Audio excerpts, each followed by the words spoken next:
Good morning, YouTube. It's just a fabulous day in Texas today. I'm just exhilarated all over. It's just, I cannot believe the nice weather and all the beautiful flowers and everything. I just can't believe the energy that I feel just welling up inside, just blowing out everywhere. I just feel the healing energy and the divine energy and the power to do and to be and to have. And I just feel abundance just flowering out everywhere. It's just so marvelous to be alive.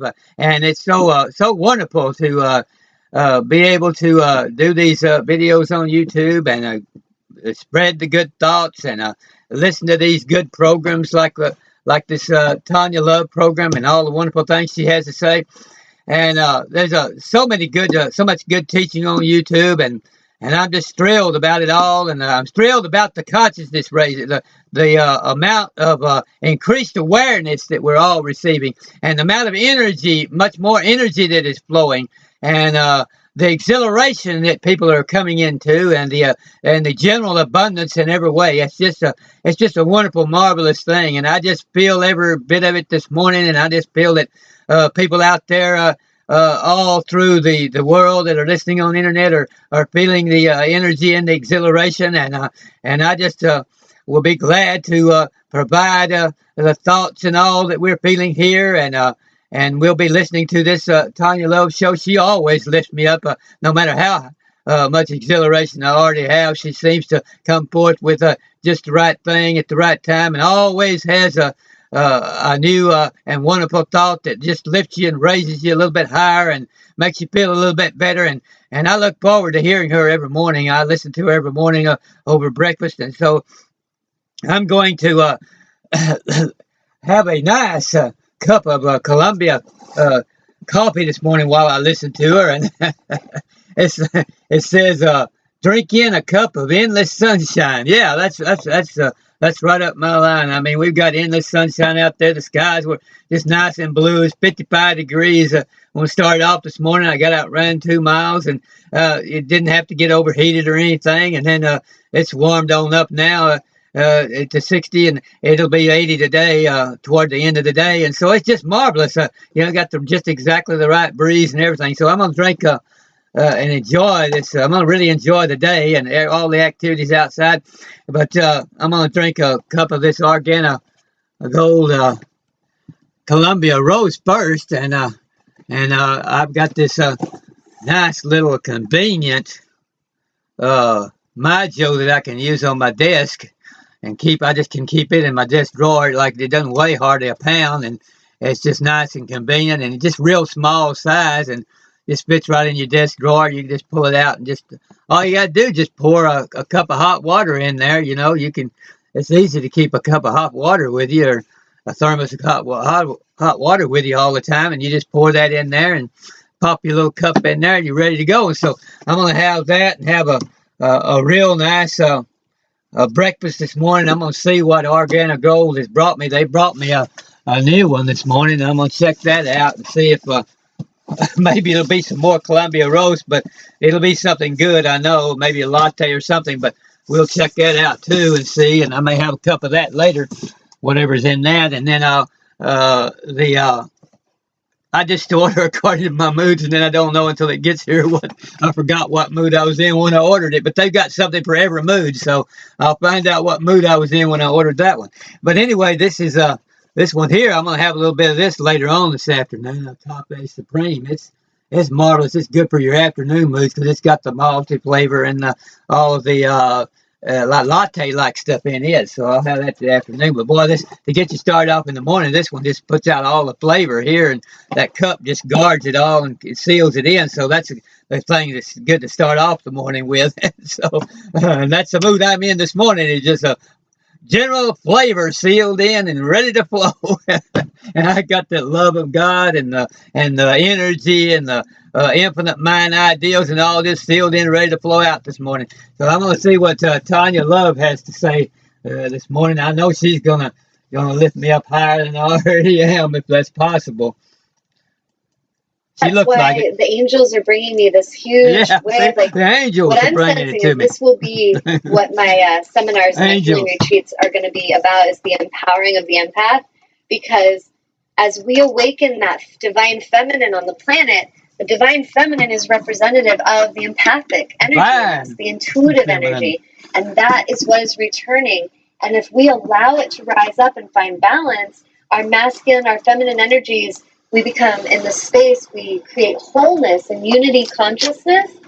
That is going to change everything. I am in that consciousness. There's not one part of me that has any desire to harm another, ever. So if we're afraid of change, all we need to realize is what we're really afraid of is letting go of our belief systems that we've attached to. And if our belief systems we've been so attached to are not serving us, and they're causing a societal suffering, a collective consciousness of great suffering, then we need to address that. It's time to wake the hell up and address that and stop putting and projecting the blame on everyone around us, but start coming inside and doing our own stuff. Each one of you watching, spreading this message, sharing this. Go to my YouTube channel, Tanya Angel. Follow that. Share it with all your family, all your friends. Get this movement going. We need to create a movement. There's so much emphasis put on creating movements of things that have really no importance, but the big stuff we get lazy with. We get lazy to do our soul work. I'm going to go distract myself, go watch a movie, or go distract myself and I'm going to go shoot some shit, Like, we all have our way that we want to distract, but it would be important and powerful if we stop doing the distraction and we start tuning in and doing our healing work, which is really not even that hard of work. It's just day-to-day intention, day-to-day awareness. Like right now, having awareness of what's going on inside of you vibrationally. Right now, having the awareness of what are my thoughts right now. Like what's the thinking pattern I'm having right now? Am I having self-destructive thoughts or am I having loving thoughts? Because our reality that we're creating is being created with our thinking. So we each need to address and be aware of that. I was on a roll. Is there any questions? Any questions or anything? Ron had a question about that. He says, does the clarity or number of dreams one have point to the fact that they may be more empathic than realized? You're so funny saying that. That's my beloved talking, by the way. Yes, and actually that's something that I was going to mention, that empaths are often very sensitive souls. They're usually very highly intelligent beings that are tuned into higher consciousness, not only like this higher dimensional knowledge, not only in dream state, but we can learn to have that happening in waking state. Like as I'm speaking right now, I am tuning into source and allowing it to come through me. That's why I was like, ooh, I was on a roll, because it's just flowing in. But when we're in our dream state, most empaths are very vivid dreamers. They have very vivid, lucid dreams. And even a learning empath, I've met some empaths that are not quite claiming their gift yet. And they say, well, I don't really dream very much. What's really happened is they've kind of shut it down. They've shut down that ability to tune in, because tuning in means they have to listen and there's something that needs to be changed. And sometimes when we're in a painful place in our life, we don't want to know what we need to change. So we kind of tune out. Well, an empath can become so good at guarding themselves that they can actually pinch themselves off from source. And that will cause them suffering and depression and self-esteem issues and things like that. So back to the question about dreaming, absolutely. Empowered empath, often, if you talk to someone that you can sense as an empowered empath, they have very vivid, lucid dreams.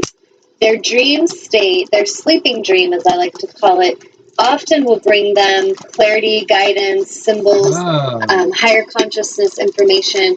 I literally, the other night, had a client that I was going to see the next day, and we were chatting, and so I said, okay, I'll see you tomorrow. We're going to do your clearing.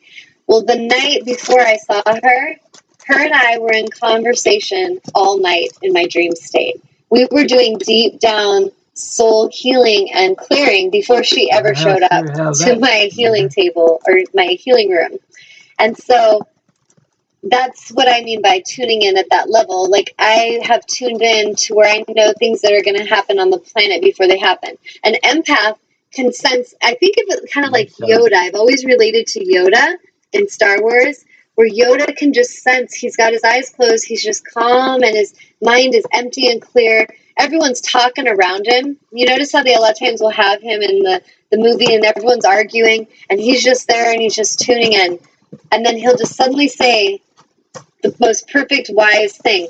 And one of the things he says that I've felt connected to me, even as a child, is when he tunes in and he says, there's a disturbance in the force. Like, he senses a disturbance in the force. And he's just like, ooh, great suffering I sense, or however he talks.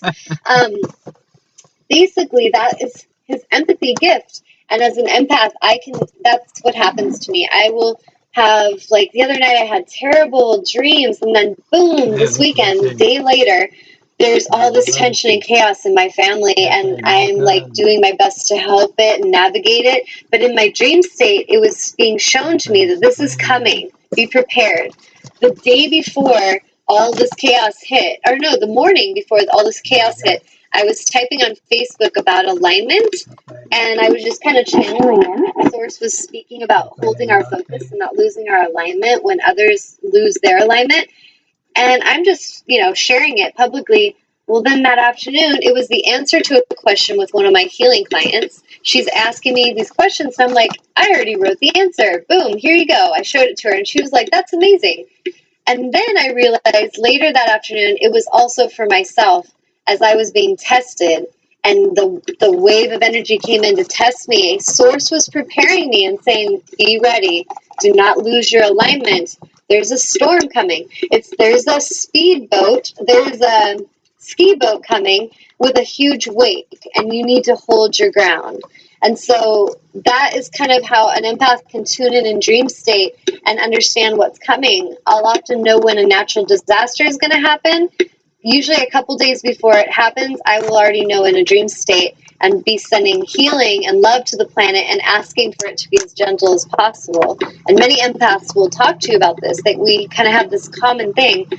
And I feel like, in essence, the empaths are like protective guardians of the planet, and they're here to help the humans, the plants, the animals. They're here to help heal the consciousness and to help in assisting in a global shift.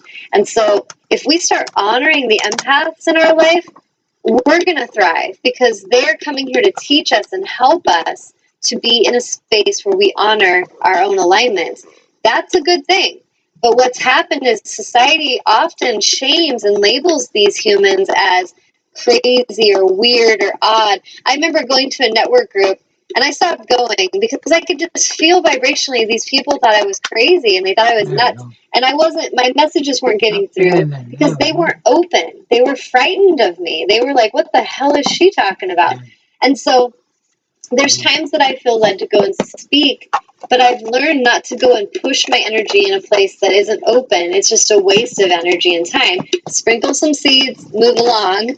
And we all need to realize that as we wake up and honor the ones that come in, the messengers, that's going to serve us. Don't try to shoot and kill the messengers, people. Like, you've done this for a long time on the planet, and it's not serving. It's causing more destruction. And even when you shoot them, their movement's still happening. Look at Martin Luther King. Look at Gandhi. Like, they had a vision and a movement to create a shift of love and to bring balance. And even if you take their life, you don't end it. You just actually strengthen it. I've observed that. So it would be really beneficial for us to actually move with that energy and honor it rather than trying to destroy it. And the best thing we can do to help that is to honor it in ourselves. We need to start right here, honoring it in self. We cannot wait for everyone out there to do their work and then we'll do ours. That's got to shift. We have to do our work, knowing that even if we're the only one doing it, that's okay, because we're going to feel awesome. So don't procrastinate your healing and your alignment another day because your wife isn't, or because your friend didn't, or your girlfriend isn't doing it. Stop with the excuses. We need to shift and come into alignment right now, because we know that's the best aligned choice. And we have so much we can talk about, and I feel like we will talk more about being empathic, but I feel like that's pretty good start because there's so much to share. So I would love it if this week, if you have questions or comments, testimonials of